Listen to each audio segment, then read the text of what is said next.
Where are my manners? But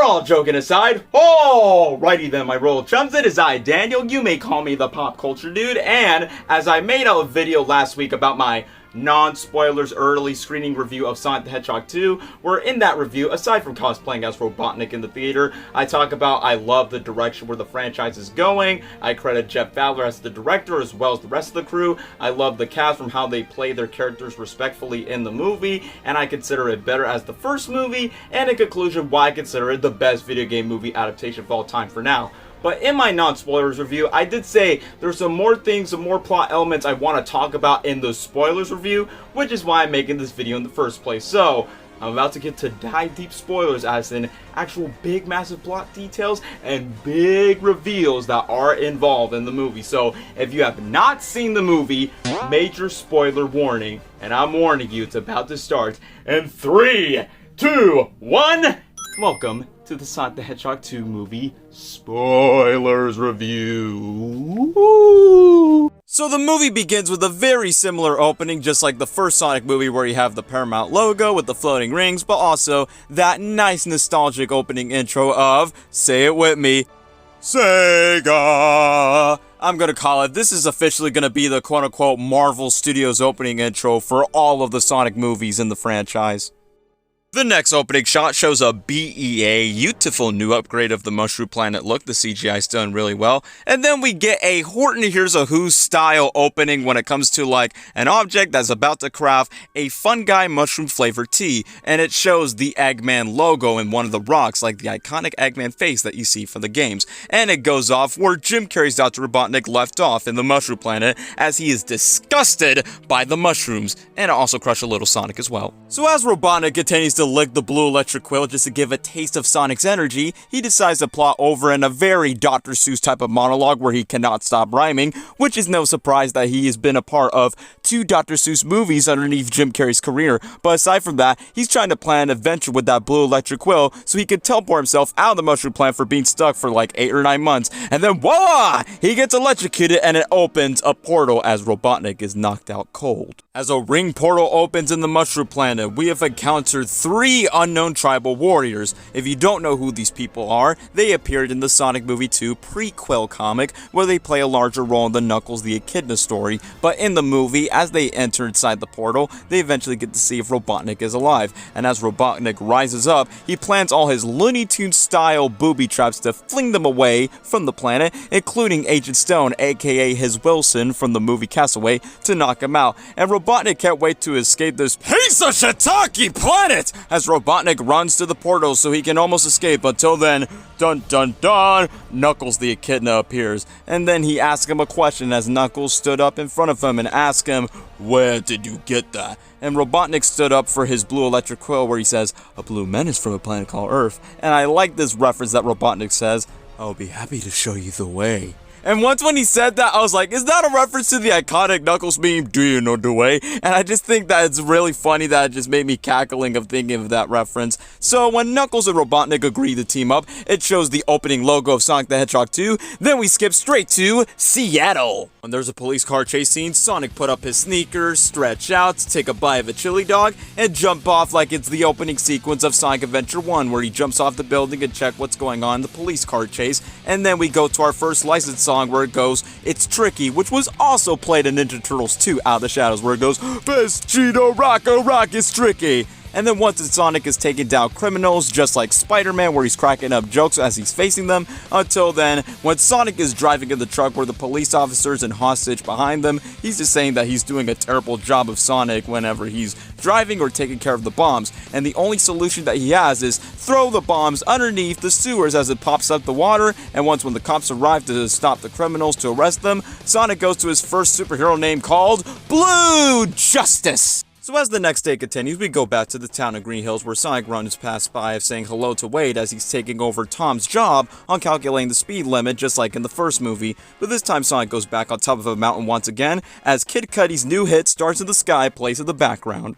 As Sonic returns back home to his room, just like in the ending of the first movie, he discovers a feather and a remembrance of Longclaw, aka the guardian who was protecting Sonic until he has to manage to escape out of Earth after the Echidnas were chasing after him and hunted down Longclaw in the first movie. So he keep in touch with the emotional connection of keeping the feather as he finally rests to keep his identity as Blue Vengeance a break. Until then, the dog Ozzy decide to wake him up, along with Maddie, who decide to come to Sonic's room just to remind to go out fishing with Tom with some father and son talk. Ever since Sonic went out to go fishing with Tom, he became extremely tired from his lack of sleep that he ended up drowning into the water, which is a poor reminder that he doesn't like water since the first movie, but also to his video game counterpart. So Tom is pretty much disappointed of Sonic's reckless actions that he decided to take down the crime, which basically leads to consequences in the city of Seattle. And eventually Sonic thinks he's doing a great job being a hero in his Blue Justice codename, but Tom is warning Sonic to eventually just to not be so mature for his heroic actions and try not to be so reckless. But Sonic becomes disappointed that he just wants someone to understand him. Like, he wants Tom to remain as a friend and not as a father figure, but Tom wants to treat Sonic like his own son since he is raising him like an adopted one. So Tom just wants to share some good words of advice for Sonic just to remember, just to have some good use for his responsibility from the great power he has. Basically, yes, it is with great power comes great responsibility, but I'm just going to take away from what Tom tells Sonic as Sonic says in response. Don't choose that moment. That moment chooses you. I just got goosebumps. Wait a second, did you steal that from Oprah? But after the fishing trip, Tom and Maddie are prepared to go to their Hawaiian vacation so Maddie can visit her sister Rachel to be engaged with her fiancé named Randall. But eventually Sonic finds a clever way for them to transport. Instead of using the airport, they use a teleportation ring. And before they eventually trust Sonic to be home alone, they have an important reminder in the Wachowski family household, a power bump where they all do a fist bump all together and then they all eventually say goodbye. And then Sonic has all the place to himself. And what I love about this scene, yes, there is a Tom Cruise risky business reference that Sonic does in the clip, but also the song that is playing in the background is called "Here Comes the Outstep, a Murderer, here in the name on this, a Murderer." It gave me a weird nostalgic vibe of that Amazing Spider-Man 2 Water Avion commercial, but we see Sonic just living like a gangster and just having all the party to himself since he's all home alone. Aside from the Easter egg to know is that Sonic's skateboard is a homage to a Sonic Adventure 1 artwork, we just pan out of the house as we go straight to the sky, as it's a recreation of the mid-credit scene of Tails' introduction in the first movie, but this time it's a lot more updated CGI, and they reuse the exact same dialogue for what Tails says at the end of the first movie. If these readings are accurate, he's here. I found him. I just hope I'm not too late. So as Tails is finally on the search to find Sonic the Hedgehog, it literally took him until nighttime to find his closest location, and it's all because his mouse electric device actually found his trackings. But eventually from his introduction, there was no proper reason of how he eventually got to Earth until now, aside from the IDW prequel comic where he did face a lizard, which was a villain that was scrapped from the first movie, but as well he went through the Marble Zone and eventually went on Earth. And as Sonic is still partying hard, he eventually has a video call with Tom, as he's reminding Tom to relax and enjoy his Hawaii vacation until he encountered Randall, which is Rachel's fiance, which made a little bit of conflict, maybe there's something suspicious about Randall, but we'll get to that later on. We decide to go back home with Sonic, where he's watching TV with his dog Ozzy, and something becomes a little bit more suspicious, as Sonic eventually makes a John Ralphio reference where he says, "The worst!" And I'm like, I get it, because it's a reference that Ben Schwartz intentionally used one of his iconic roles and put it into Sonic, and there was even one idea that was scrapped where he wants to make the "don't be suspicious" reference, but director Jeff Fowler and the producers are like, we cannot have two John Ralphio references in a Sonic movie, which makes sense. It'll be a little bit out of character at times, but it was still a funny reference where I smiled at that. As the power went out inside the house, Sonic went close to the front door as electric sparks just go firing through the doorknob as none other than the return of Doctor Robotnik, doing an old classic Jim Carrey air weapon blow like he does in his older roles. So when Robotnik enters the door and says, "Hello, Hedgehog, did you miss me?" Not gonna lie, got me nostalgic where he said the exact same line as The Mask where he says, "Did you miss me?" Even though that is my favorite Jim Carrey movie of all time, but I don't know, that's just me being nostalgic, that's all. Did you miss me?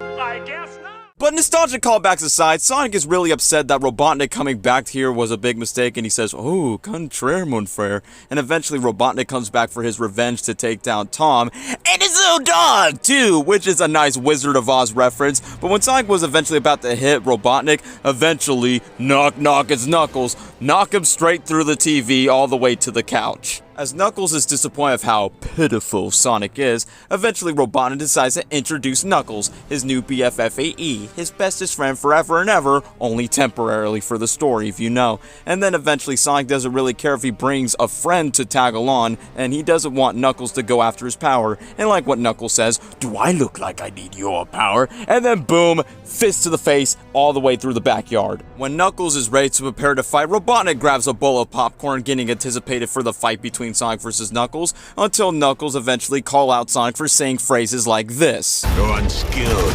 untrained, unworthy." You forgot one.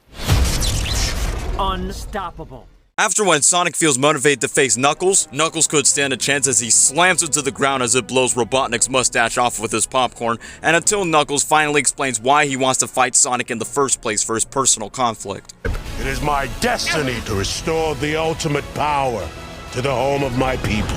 Until Sonic became very confused that he has no idea what Knuckles is referring to, but Knuckles is aware that he is the chosen one for the Master Emerald, especially when he mentions about his people. He knows that there is a war between the Echidnas and Longclaw, and even Sonic was surprised that he knew about Longclaw's existence, and secondly, even Robotnik got even more interested about the Swords of Ultimate Power.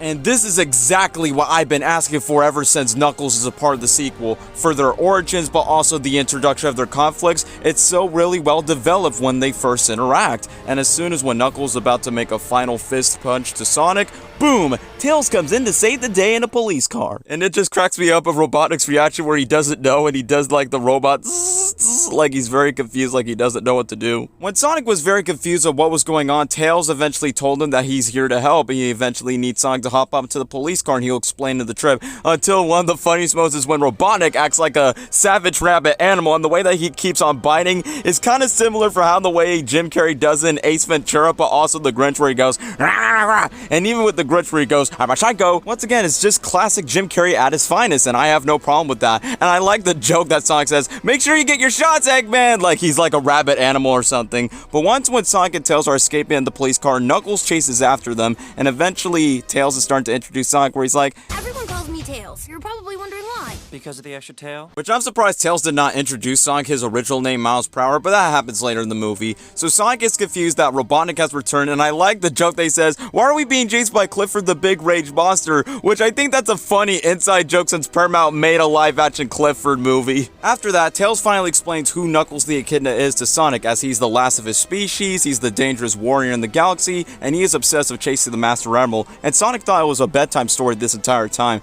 but instead, Tails explains to Sonic that Knuckles has been obsessed for chasing over the Master Emerald, thinking that Sonic is the chosen one for his power, which is why Knuckles is hunting down Sonic in the first place. I'm surprised that Tails knows a lot about Knuckles, even though we did not see that in the movie that they ever interacted with each other, but I guess it has to do something with the comic, I guess, for continuity reasons. But aside from that, Sonic wants to get a chance by the steering wheel since he already has experience of driving a car before, like in the first movie, and they almost hit by a truck that says Splash Hill, which is a reference to Splash Hill Zone from Sonic 4, and they thought they lose sight of him until Knuckles just goes knock knock through the truck, and he eventually gets on top of the police car, and eventually tries to take down Sonic and Tails. And then they're about to crash into a cliff, but eventually when Sonic loses control and altitude of driving the car, as Sonic is hanging onto Tails by his arm, as both his tails are flying up in the air as they're hanging onto each other, just like in the video games, which is a nice homage to that. When Dr. Robotnik arrives to the scene late while he's riding on a lawnmower, he eventually put a fox pun by saying, foxy move.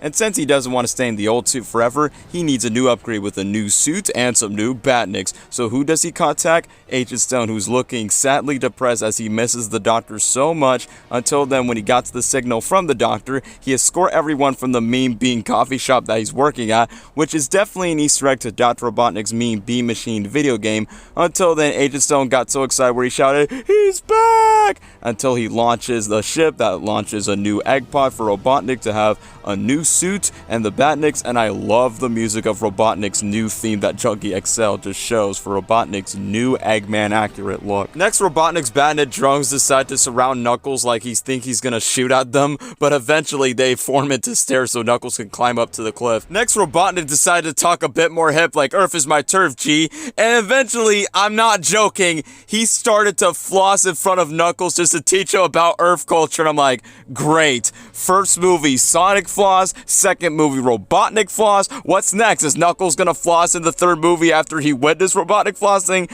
It is what it is. It's really hip for the kids nowadays. And it just cracks me up that Knuckles doesn't understand what Robotnik means. And Robotnik refers that when he retrieves Knuckles the Emerald, he will use the power to destroy the Hedgehog! And this is why Jim Carrey's the perfect casting to play Robotnik.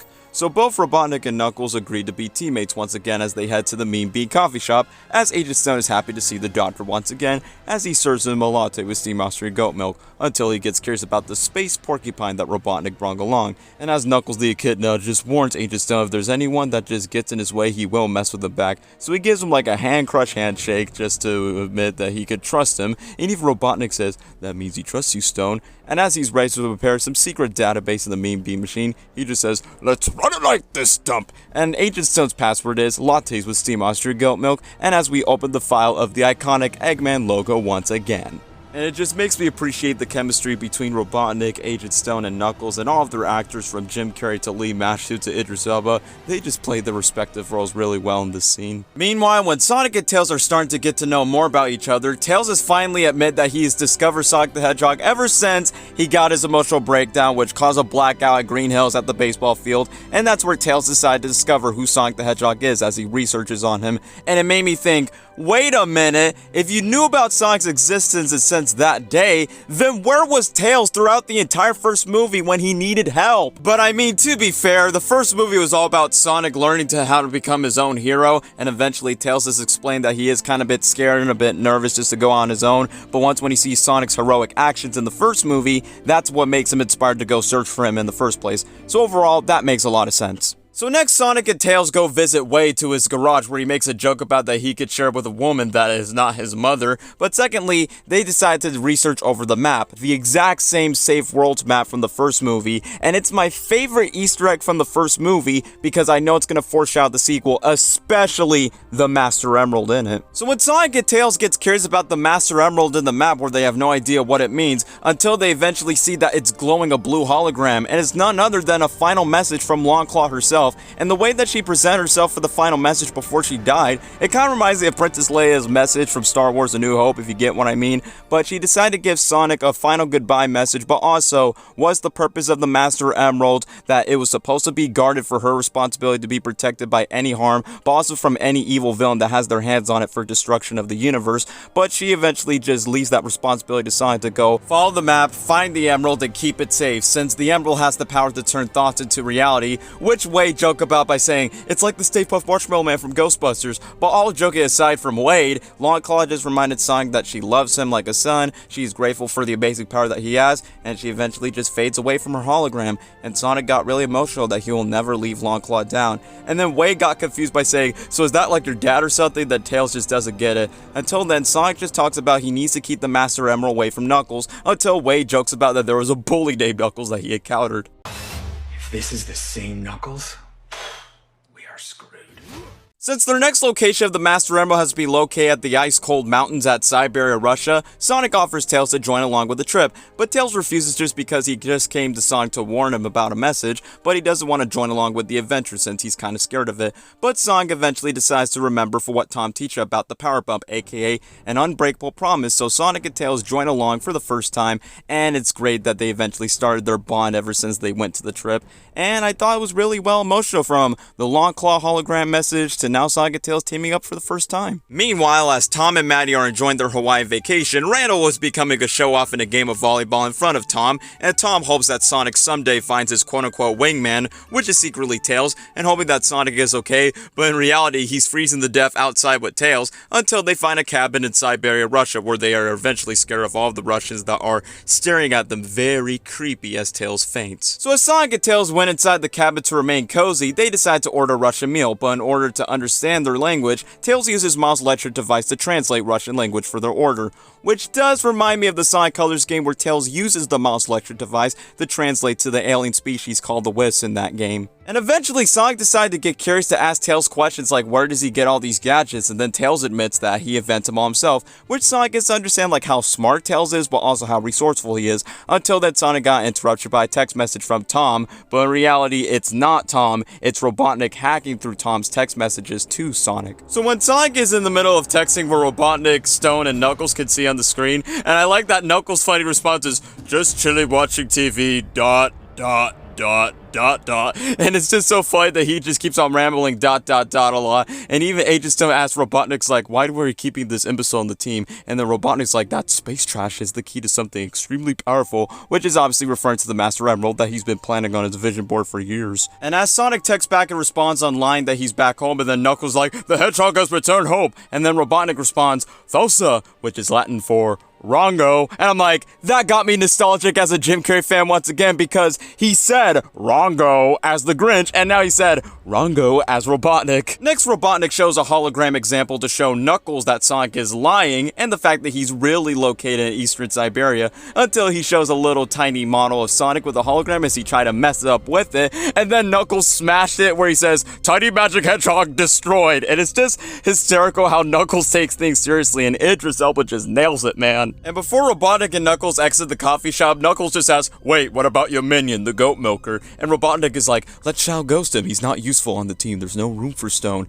And basically Knuckles thinks that's a very dishonorable thing to do, where Knuckles says, this honor, and Robotnik says, this is how I roll. And eventually they decide to abandon Stone on the team just because Knuckles is more useful on the adventure instead. But this is very important for Knuckles to remember what Robotnik says of saying, this is how I roll. And then we cut back to Siberia with Sonic and Tails. As both of their meals are eventually being served by the Russian waitress, the mouse electric device accidentally just insulted the waitress in a different way where Tails wasn't intentionally meant to communicate with. Until then, the whole crowd decided to surround Sonic and Tails, their disguises are exposed, and they're about to be thrown into a pit of fire, until Tails eventually says something about Pinvonka, which is basically a Russian dance competition, and eventually they have to do a dance-off in that competition if they want to be alive or dead. And I was thinking, wait a minute, couldn't Sonic just do the slow motion scene like he did in the first movie? Like if Sonic would have went slow motion like Quicksilver, he would have just taken down those Russian guys in the cabin, but for some reason he decided to accept the dance challenge, which makes it a lot more fun, I guess, but also just to give Tails like build out his low self-esteem, just to give another chance just to have fun and not be scared of being weird and just have a good time. And the song choice that Sonic chooses aside from the Russian dance music, they choose none other than Uptown Funk as the song choice. And to be honest, I'm like, well, I expected this song choice to eventually to come by because number one, it's no different from another certain live-action CGI hybrid movie, Alvin and the Chipmunks 4, that had a whole song segment of Uptown Funk. And this song was played a lot in my middle school years and even my high school years. Like, I have no problem against the song. It's a really good catchy song, but I just got tired of listening to it in the past. So it was a pretty cliche on the nose song, but hey, it's just some good character development for Sonic and Tails to have a good time. And I gotta give props to the references that they include in the dance sequence. That Sonic did the Sonic Adventure 1 pose, Sonic and Tails are twisting together just like in the old classic games, and I gotta give props to the animation crew that just put all these references and all of the effort that they put for Sonic and Tails in the scene, and it just built up the character between both of them just to have a good time, but shows that he is not alone of dancing for this competition, and they eventually got the map back, yay! After when the dance party is over, Sonic and Tails have a heartfelt conversation that Sonic admits that Tails is now considered to be his best buddy, because Tails eventually got emotional when Sonic admits that. After all, Tails have shared that he has never had friends before in his life just because people called him weird because of his two tails, which is a nice homage of that one Sonic X episode where people were bullying Tails because of his two tails, and Sonic completely understands for what's it like to be alone, to have no friends. Next, Tails continues by saying that he knows ever since Sonic was the fastest creature on the planet, he eventually says that he's both considered weird in a good way, but also a legend that inspired him to leave his village to go find him and help him in the first place. And Sonic just felt touched by that, where he's really grateful that Tails is with them, and Tails says the same thing too, and it's such a really heartfelt moment between the bond of Sonic and Tails, especially if you are a huge fan of these characters, like for the past history of Sonic the Hedgehog, you're gonna love this movie for that. And then when they eventually went to sleep by the fire pit, Tails put literally his two tails on Sonic just to keep him warm and safe, and it's like, this is really wholesome. As the sun rises the next day, Sonic and Tails flew off to the Snowy Mountains, which is a huge homage to Ice Cap Zone from Sonic 3, as they enter a snowy ice cave where they eventually found a huge door that has the symbol of the Chaos Emeralds, as Tails decide to analyze the signature on the doors that features the Chaos Emeralds, which explain the origin story that the Echidnas were responsible for holding 7 of them that forms the Master Emerald, and whoever holds the Master Emerald has the ability to destroy many different armies, which was the reason why that the Echidnas and the Owls started a war in the first place to fight to protect whoever holds the power of the Master Emerald. There were 2 orders of heroes. They've been fighting each other for centuries. Like Vin Diesel and The Rock. How many times the Sonic has to call out actors from the Fast and the Furious franchise? Ever since what? The first movie and its movies being produced by the same producers of Fast and the Furious? Huh? I feel just like Vin Diesel! Aside from that, Sonic and Tails eventually finds the giant, huge Longclaw statue, but when Sonic recognized the ancient symbols, he noticed it from the Master Emerald map, but there's an interesting lore connection with those symbols. So lead animator Tyson has just confirmed when Sonic is changing the ancient symbols, it looks like the Babylonian road codes, which are a huge connection to Jet, Wave, and Storm, aka the Babylonian rogues from Sonic Riders. So does that mean, does it foreshadow that they could exist in the Sonic movie franchise? Who knows, but that's a very interesting Easter egg that they included. So as Sonic is discovered to cracking the code, the statue becomes awake as Sonic feels cautious, and then the statue decides to scan over Sonic and Tails as it retrieves, a compass that will help both of them locate the destination of the Master Emerald. But when Sonic noticed the laser dots pointing at Tails, they realize they are not alone. Until then, Robotnik's badniks decide to surround all of them as they're trapped in the cave, until Robotnik goes yodelay, yodelay, all the way that he arrives with Knuckles hanging on to the egg pod. And I like the joke that Sonic called him out a mixture between Professor Xavier from X-Men, but also the Monopoly guy, which reminds me, I'm like, great, another Jim Carrey movie sequel that has the Monopoly guy reference, and now it's happened again with Sonic 2. Man, how many times have I had to reference Jim Carrey movies? A lot. But regardless, I say Sonic 2 is my favorite sequel out of all the 3 that he has done. Ace Ventura, Pet Detective. And you must be the Monopoly guy. Okay, we gotta talk about your new look. It's like the Monopoly Man. So when Robotnik turns up the heat with the flick of a switch, Sonic manages to grab the missile so he and Tails can escape from the ice cave. As they went down to a snowy cliff, they both agreed to split up as Sonic slides down like Ice Cap Zone from Sonic 3. Then Knuckles looks down, noticing that Sonic is on a snowboard as he goes down to compete with them. Then Sonic goes to slow motion once again, just like in the first movie taking care of the badniks. He even says pew pew pew pew pew again in this scene. So when Sonic continues to be a show-off, Knuckles pops up, and Sonic just says, "Aw, Gray's the Winter Soldier," because, get it, it's like the Marvel character. Until Knuckles just says, "I've been trained for this my entire life," and Sonic responds, "I have no training at all, and here I am ahead of you." That's gotta be embarrassing. But when Knuckles had that slow-motion punch, Sonic and Knuckles beat each other at the snow cliff where his rings are falling off. As Sonic meets up with Knuckles again, he said, "Has anyone ever taught you got serious anger issues? You mock me with your weak jokes, but you know nothing about me, Hedgehog." And Sonic says, "Well, I know you Echidna show up uninvited to ruin my life." "Ruining your life? Another bad joke. I lost everything because of you." So after when Knuckles mentioned that, he tells Sonic of his backstory that his tribe was the hunt for the last of the Owls so they can know the secrets of the Master Emerald to themselves. But Knuckles' father decides to not let him join into the fight, that he's thinking that his honor of his tribe will come, but not this moment. But after when the tribe left him, Knuckles never saw his father again, and even Sonic tells that we both lost something, and it was very smart that they decided to do a flashback of the exact same scenes when Longclaw dies, Sonic leaves Earth, and the Echidnas take down to hunt Longclaw. I just think this scene just really execute both of their pain very well, as Sonic and Knuckles both connect that they both lost something, especially in his origin story. This could be something that could set up for the Knuckles series, and I just really loved it. I really love this scene a lot. But suddenly Tails shows up to use one of his gadgets to trap Knuckles, and Knuckles thinks that Sonic is a traitor, but Sonic doesn't want Knuckles to think that. But in the meantime, Sonic decides to throw the compass at Tails, but luckily, Robotnik caught his hands on it. And one of my favorite catchphrases that he said is, "Later, haters!" And then then eventually the missiles decide to launch at Tails. Until then, Tails is knocking the snow out cold. Until then, everyone knows that there's going to be a snow avalanche from the icy mountains as Robotnik says, "See ya, kids! I hope you enjoy the fresh powder!" So Robotnik and Knuckles escape, and then Sonic has to carry Tails while he's unconscious as he's sliding down the snowboard once again away from the avalanche and tries best to call Tom for an emergency to use the ring. As we cut back to Hawaii, Rachel and Rando are about to get married in their wedding. Until then, Tom's cell phone decides to interrupt the whole wedding, and it's none other than the Green Hill Zone theme from Sonic 1 that is even triggering Rachel herself. But Tom needs to answer it since it's an emergency from Sonic, aka a life or death situation where he needs the portal ring, or else Sonic's gonna turn into a snow cone from the avalanche. But when Tom throws the ring, turns out it's the wrong one. It's for the wedding engagement ring, and the real portal ring is a part of Rachel and Randall's wedding because he changed the rings to Rachel's daughter JoJo, who happens to return in the movie. As everyone is confused of what's going on where Tom is crashing the wedding, where eventually Rachel wants Randall's attention to put the ring on it, until Tom has no choice but to punch Randall in the face, open the portal ring until they notice the snow avalanche, and then Rachel makes a snow pump by saying, "Snow, my god,"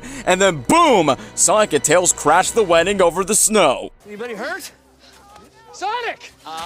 Why? So Tom and Maddie decide to see if Sonic is okay until Tom is very triggered, like, "You're in so much trouble," and then Maddie decided to make Tom to calm down, and then Sonic decided to make a quick recap by, "Listen, Robotnik's back from Earth and he's chasing over a magic emerald," and then he eventually rushes to see if Tails is okay since Tails is still unconscious, and even Rachel says, "Oh lord, there's two of them now." And the madness does not stop there. Randomly out of nowhere, these men are grabbing weapons to surround them just to see of unidentified alien life forms. Until then, dun dun dun, Commander Walters, who happens to return from the first movie, is undercover in this mission over Operation Catfish. And then another plot twist, turns out Rando is working underneath Gun, aka the Guardian Units of Nations, which means this is a whole setup the entire time. To be honest, Randall in disguise as a gun soldier was no surprise at all. It was something expected ever since he was first introduced. He was acting a bit fishy, and it's no surprise from his crime shows, aka Shamar Moore's career. And Rachel was very upset that she's been used underneath this man's agent secret mission, and the fact that Tom is eventually escorted out of the wedding as they're putting Sonic and Tails in cages, and Tom is being arrested along with them. And then unexpectedly, JoJo decided to give Tails' backpack to Maddie and Rachel so they could use the gadgets to get past over the gun guards so they can break Tom, Sonic, and Tails free out of hostage. This scene was totally unexpected just because it's only focusing on the sisters between Maddie and Rachel, and both Tika Sumpter and Natasha Rothwell have really good chemistry together, and it's pretty funny that she just wants to kill Randall afterwards, but it's really clever of how Maddie used Tails' gadgets to get past the guards, until we go to the next scene, which I thought that was completely unnecessary. So when the commander wants to celebrate that Operation Catfish was a success, he just questions of why is Randall looking so low, and he eventually feels bad that he must have break Rachel's heart, and then out of nowhere, Rachel decides to drive on a golf cart, and she becomes very furious that she wants to take down Randall. And literally the commander was about to tase Rachel as she uses Tails' gun, and before when the commander was about to tase Rachel, Randall decides to jump in and decide to sacrifice her before she got tased. And eventually Rachel was just in awe, where you just did something nice for me. And then they literally spent a whole scene where Randall and Rachel just wants to forgive each other, and we see the tornado plane that Tails is gonna ride in later on by saying, "Yay, they're back as a couple," and it's like, what? Out of all the scenes that they decide to spend time on is, hey, we have these two side characters that we're not going to develop that much, but hey, they're going to reunite for their couples as they feel bad for each other, yay! Which they could have had that time to either like spend a scene where Sonic apologizes to Tom as they're locked up, or maybe an additional scene Robotnik and Knuckles, but no, they have to spend like 3-5 minutes for these two characters that basically doesn't get that much amount of screen time, but they're like, hey, let's get them an additional scene. I mean, if you care so much about the relationship, that's fine, but come on, this is a Sonic the Hedgehog movie, not a rom-com that we decided to sit down through. We came to see Sonic, Tails, Knuckles, Robotnik, and a couple of the human characters like Tom and Maddie, but not Rachel and Randall. We don't care much about their plot, so I'm sorry, that's the scene that I wish that could have been cut from the movie, but it is what it is. Until finally, when Maddie gets past the guard, she eventually breaks out Tom and Sonic as she is realizing about how crazy Tails' gadgets are. And then, we cut back to Knuckles and Robotnik entering quote-unquote Angel Island, where they put the compass into a map that leads them to a huge green explosion where Robotnik is excited, that leads them to a temple to the path to the Master Emerald. And I'm like, yes, finally, we're back to the main focus of the main characters and the main plot, and that's all what I asked for. As Sonic noticed the Master Emerald shining up from the distance from the island, he knows that he has to go there right away, but both Tom and Maddie wants to help, but Sonic doesn't want them to join along. Because after all, Sonic blames himself of why Tails was unconscious in the first place, and he doesn't want anyone else close to him to get hurt all because of him, so Sonic wants to fix that mistake for himself. As he runs off, Tom shouts out Sonic's name, and then Tails suddenly wake up out of nowhere, and eventually Tom and Maddie decides to tell Tails to slow down, since Tails is in pain after all, but Tails warns both Tom and Maddie that they have no idea what Sonic is going up against as they look to the distance. And here I consider this as one of the best scenes of the movie. So as Sonic is preparing to have an iconic pose just like you have in the first movie on the island, he decides to charge up and say an iconic line, "Gotta go fast." As Sonic zooms out from the island, overcoming his fear of water, it's just a very great scene. First of all, the visual effects are very stunning, Junkie XL's music score is very significant, and it's really amazing that Sonic is overcoming the obstacles, including the ocean, for the lightning, and it's really great that we're seeing him develop as his own standalone hero as he's overcoming over the obstacles of the ocean. It gets a bit more rougher as the wave currents go by, including the lightning, and eventually Wave beats down Sonic underneath the water. But luckily Sonic survived through that, thankfully, and he made it to the island as he noticed the Master Emerald shining up to the temple, which is definitely giving me vibes of Sonic Adventure 1 once again. So as Knuckles and Robotnik enter the Labyrinth, which is definitely a huge homage of Labyrinth Zone from the first Sonic game as it looks glorious in live action, where both of them go into very Indiana Jones style booby traps, including one that is basically a boulder with spikes, and Robotnik literally had to slide down like a cartoon character, which is definitely giving me 100% vibes of the mask. Look, Ma! I'm roadkill! Ha ha ha!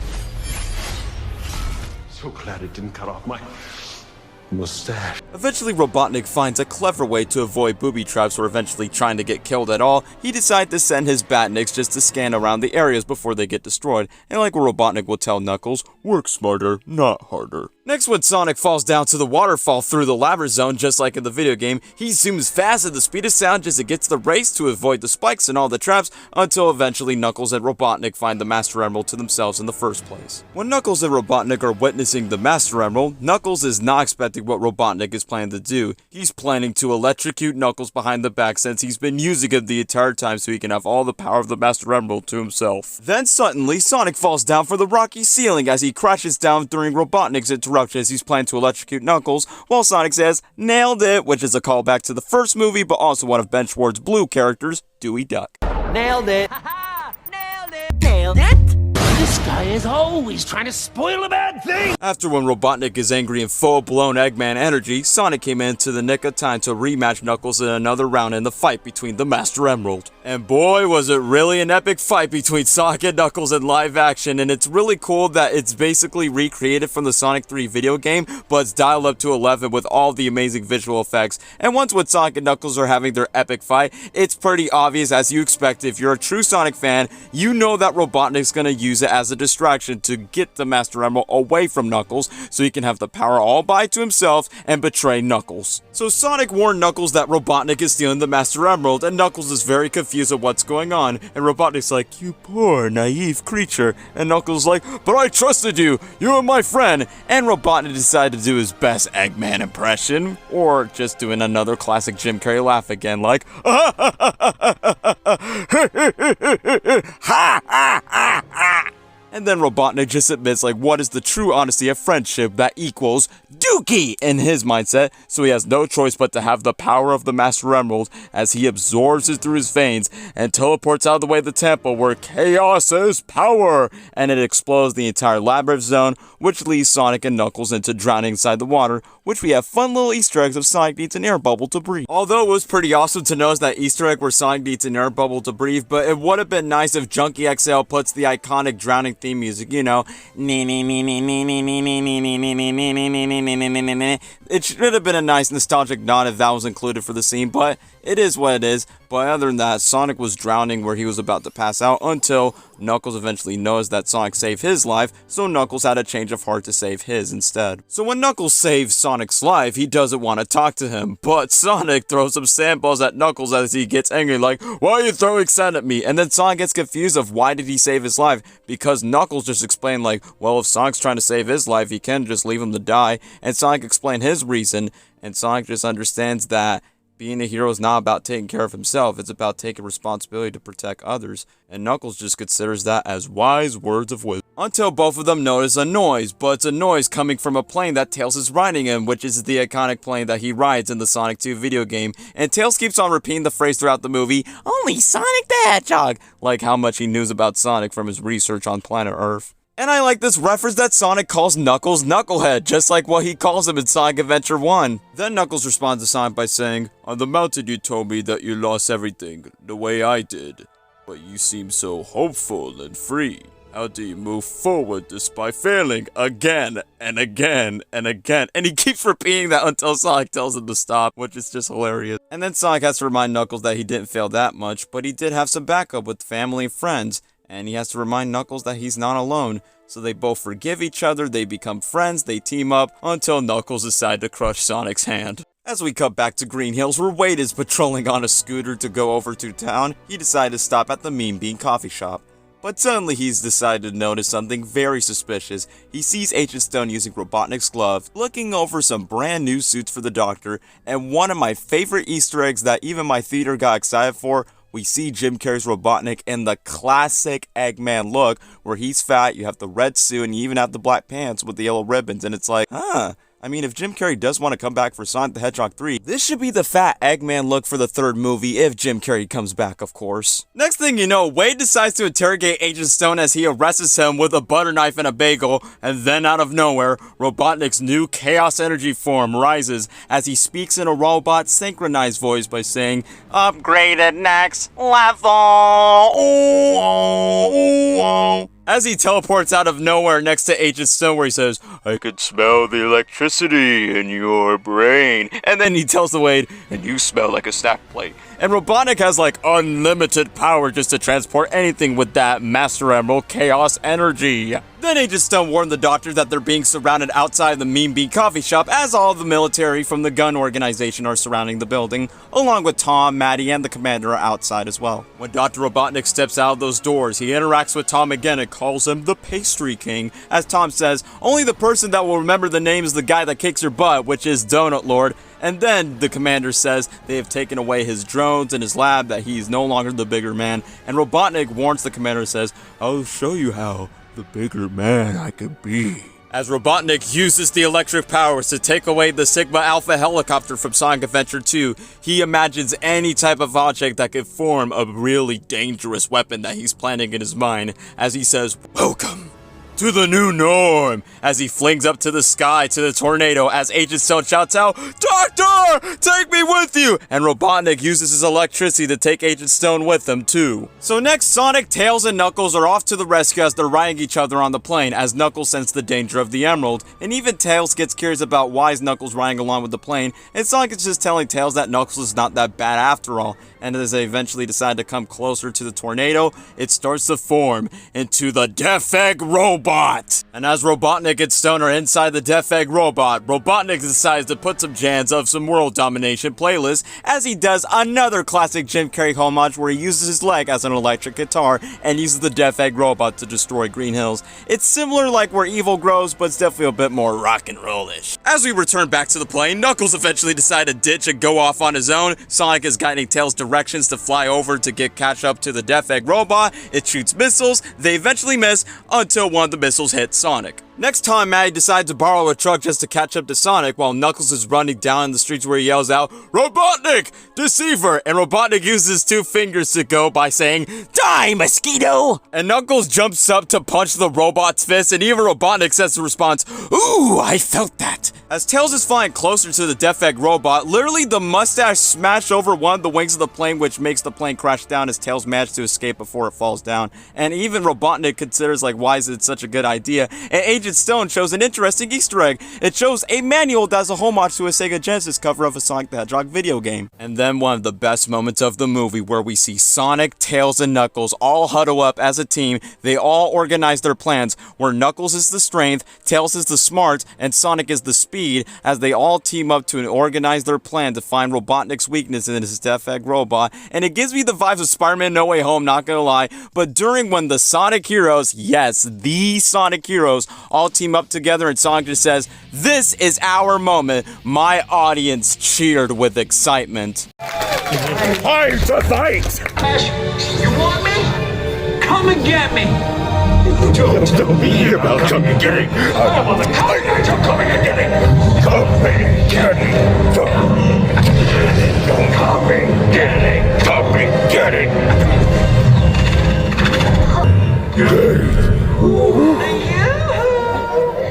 So what's Yes. First Green Hills, then the universe, then the multiverse, then who knows? Maybe I'll be enough.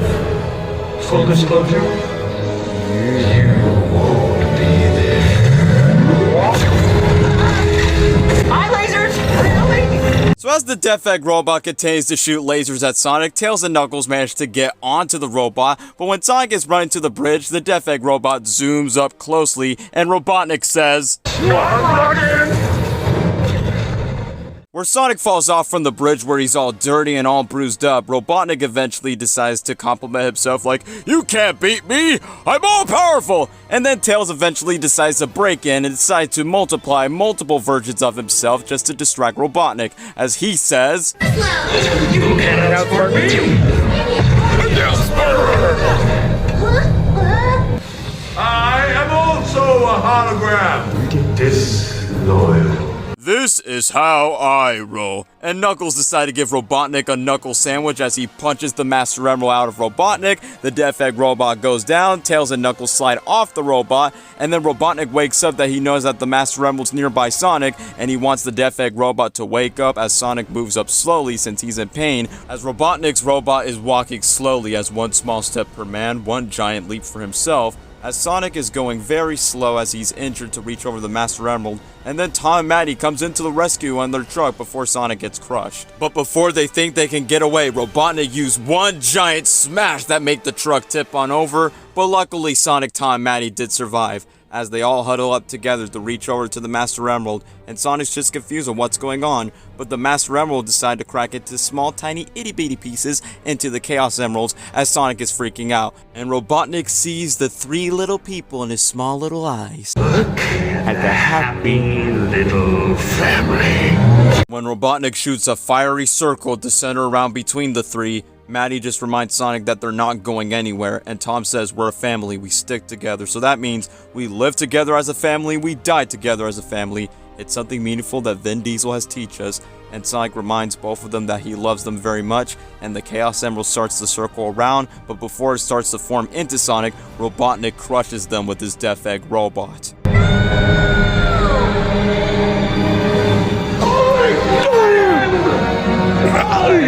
Finally got him! What was that? Once when we see that glowing, blazing flame, it's none other than Super Sonic! And my theater went totally crazy when we get to see Super Sonic in live action. And by the way, thank you McDonald's for leaking that spoiler online. And I'm just gonna record my reaction where I try to stay in character as Robotnik to not root for Sonic. I hate that! I hate that hedgehog! Now you've done it! No! How is this possible? But all sarcasm aside, it was really awesome to see Sonic the Hedgehog turn into a supersonic form. From all the build-up and all the setup of Sonic being the chosen one for the Master Emerald, while also having his moment, it was really cool how Tom, Maddie, Tails, and Knuckles look at Super Sonic in the sky. He looks great in the movie, and even when Robotnik is feeling nervous and interacts with Super Sonic where he's like, "I like the new look," it's giving me nostalgic flashbacks of the opening cutscene from Sonic Unleashed. What do you say we just let bygones be bygones? I did some things, you did some things. There are good people on both sides. Only two intelligent beings can work these things out.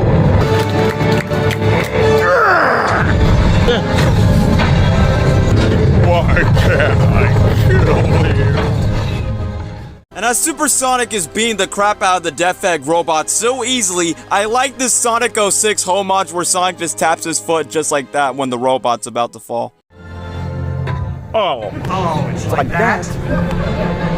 Okay, we're not friends. And once when the robot was falling down, Robotnik's last words were, "Later, hater!" And I have so many questions after that. Does that mean Dr. Robotnik is dead? Or did he vanish to a different place before he eventually falls down to his doom? If so, then I guess this is a solid conclusion if Jim Carrey wants to retire. But we will get to more answers about that in the mid-credit scene. But as of right now, Dr. Robotnik is just nowhere to be seen as of right now. After when the battle was over, Tom and Maddie decided to go up close to Sonic to make sure if he's okay, but Knuckles warned him that he could potentially be bad, where Knuckles like, "I'm sorry, he's no longer the Sonic you once knew."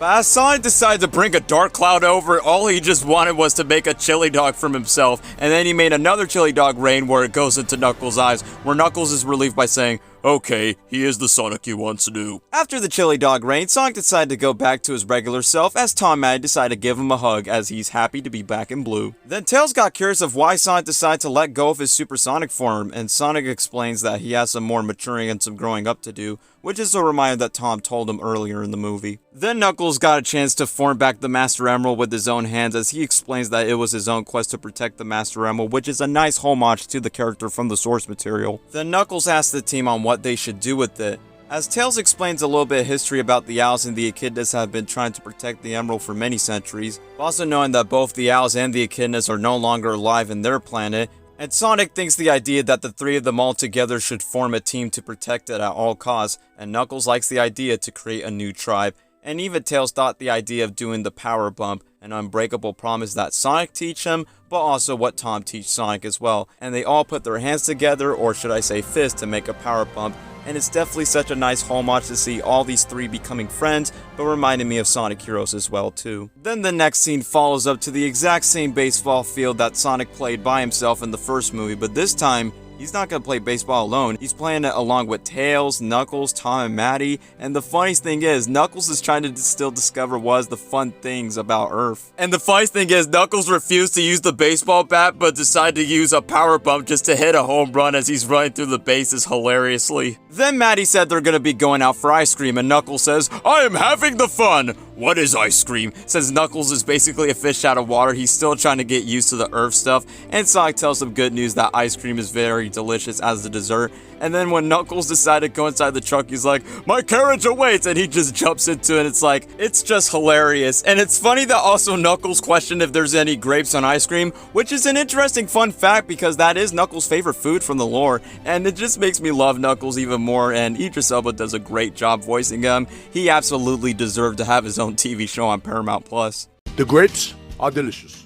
But before when they're about to leave, Tom is just very proud that Sonic has found his wingman, but also that Sonic is grateful to call Tom his father. Now that I thought about it, if you pay attention of Sonic's arc for the past two movies, it's pretty meaningful as you think about it. Sonic was a young spirited kid who happens to be alone, but once when he meets Tom and Maddie, he's no longer alone. By the end of the first movie, he's considered to be a part of a family. But not just a family, Sonic has found close friends who are more like him. As Tails feels inspired by Sonic himself, and the fact that Sonic and Knuckles got along as they both share the same pain, it's really amazing of how much the bonds that Sonic has with his family and friends that he's no longer alone anymore, and that's pretty meaningful if you think about it. As Tails and Knuckles are considered to be a part of the family, and yes, they don't go back to their planet to their own ways, they join into the family along with Sonic, and they forgot the Master Emerald as Sonic runs speed back to get the Master Emerald so it's not lost, and then cut to the opening title of the movie, and play that sweet Kid Cudi song. As Kid Cudi Stars in the Sky plays in the background, we get a recreated 16-bit retro-style gaming version of the movie as it's being retold in the credits, and it looks absolutely amazing.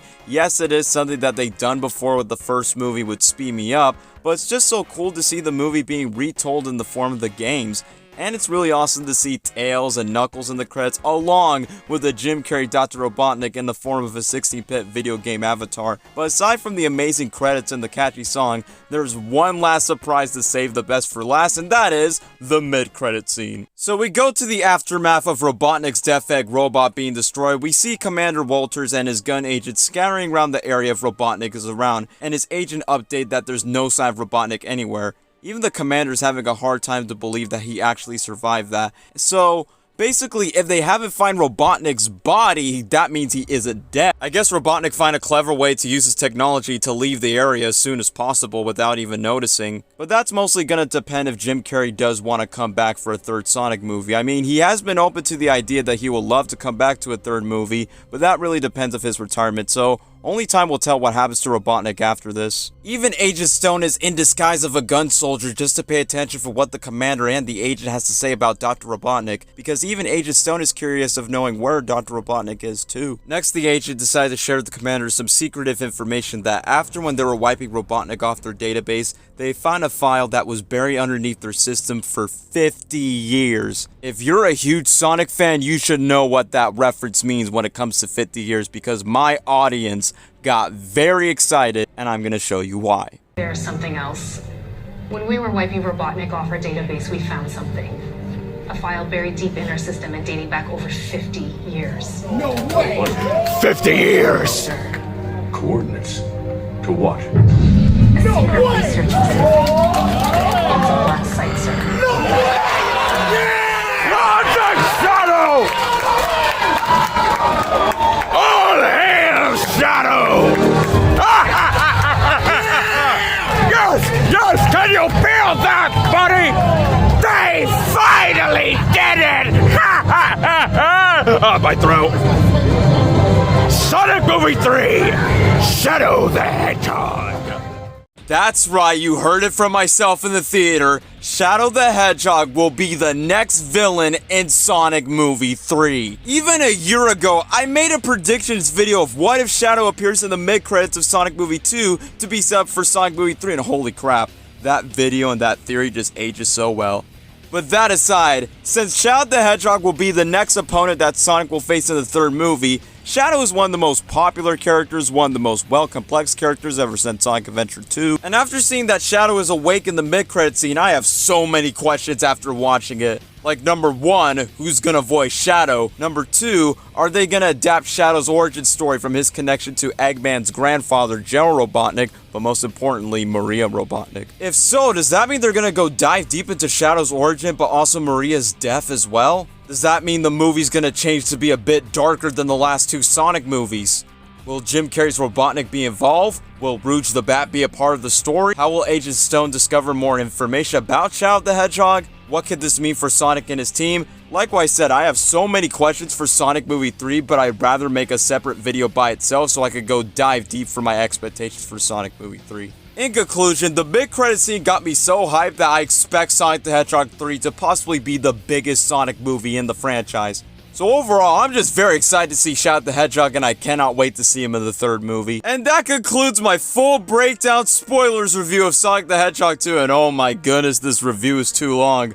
Why do I have to keep doing these things to myself? But hey, it's the things I do for you guys. If you guys stick around long enough for this entire movie review, I appreciate your loyalty, and I'm very tired as heck. So overall, I still consider Sonic the Hedgehog 2 way better than the first movie, and still the best video game movie of all time. And you guys can let me know down in the comments below of what do you think of the movie, but also what do you think of my spoilers review of Sonic the Hedgehog 2. But anyway, I'm just gonna wrap it up here for now since this video is pretty long enough. And that's pretty much all I have to say, and I think this is the perfect time to wrap up the video right now. So thank you guys so much for watching, and I'll definitely see you guys in the next video. Take care now. Bye-bye then.